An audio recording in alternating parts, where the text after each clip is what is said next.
begin and let the technology come along as it can. We're being joined by a board member that's absent today that taking the phone.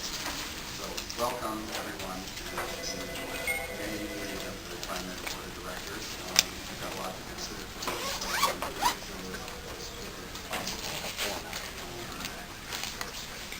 We did not have a finance committee meeting this month, so there won't be any finance and auditing report from Tiffany's right. General Manager's report, Mr. General Manager. Thank you, Mr. President. I'll do this in two stages, but first let me just cover a few issues. Number one is that ridership, we were at 8.5 million trips taken on buses and MAX in April of this year.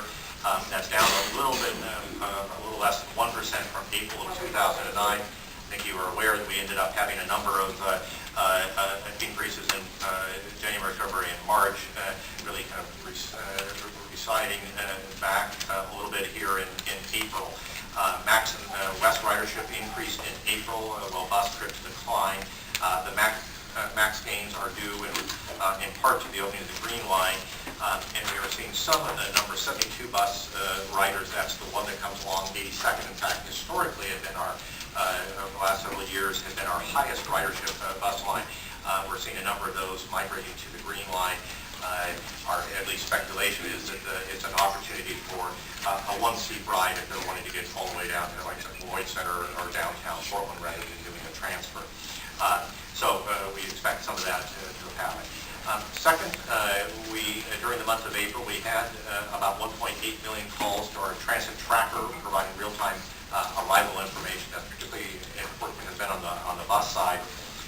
It's part of what we believe really is unique within the TriMet system. That is that for all of our bus stops as well as our MAX stops, the ability to be able to, by cell phone or computer, to be able to hook into your the actual real-time GPS information and know when, in fact, it's available. There is a new app. We're just adding actually 5 apps to our list up to, I think, now 36 to help riders navigate the system.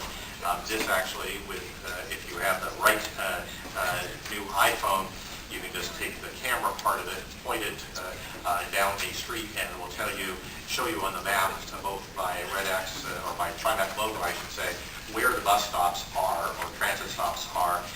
And secondly, it will provide you that real-time information just by pointing your iPhone in that direction.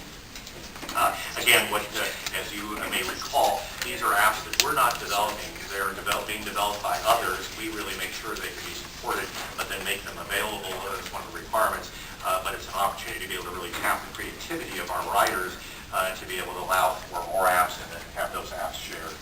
The June service changes, beginning June 6th, we will be adjusting services on a number of bus lines to match service with capacity and help offset a part of our budget shortfall, even though this is coming still before the beginning of the FY10 fiscal year. The changes include decrease in the frequency of buses during weekday rush hour by about 2 to 3 minutes, and on another 4 lines will eliminate specific low ridership trips as just parts of that overall day service. I should also update you a bit on the service cut. The board will be voting on the second reading of the service cut proposals today. That's before you. After more than 3 months of public comments, 5 open houses, 3 public hearings, some 1,800 comments, and revising our proposals based on those comments. We've really been aiming at keeping critical connections while still addressing a portion of our $27 million budget shortfall. You have the final proposed service reductions in the ordinance, as well as a separate ordinance on the 5-cent fare increase. Obviously, that's something that a lot of people are very interested in. We take all comments obviously very seriously, and as you could tell from the progression of the changes that occurred from that which was taken out at the public hearing, through the public hearing, the changes, what was taken out in throughout the open houses as well, opposite order, but through that process, numerous adjustments, trying to be able to obviously preserve key trips that were necessary for transit-dependent individuals and work trips. The staff, I think, has done a terrific job on that, knowing how serious it is to be able to have to come up with the reductions that are there. With that, I'd be happy to answer any questions about any of those comments or about the delegated authority report. We'll be talking about some of the safety security issues and some of the changes we made in a little bit, but I'd leave it at that right now. Questions from the board and general manager? Again, I know a number of you are here to discuss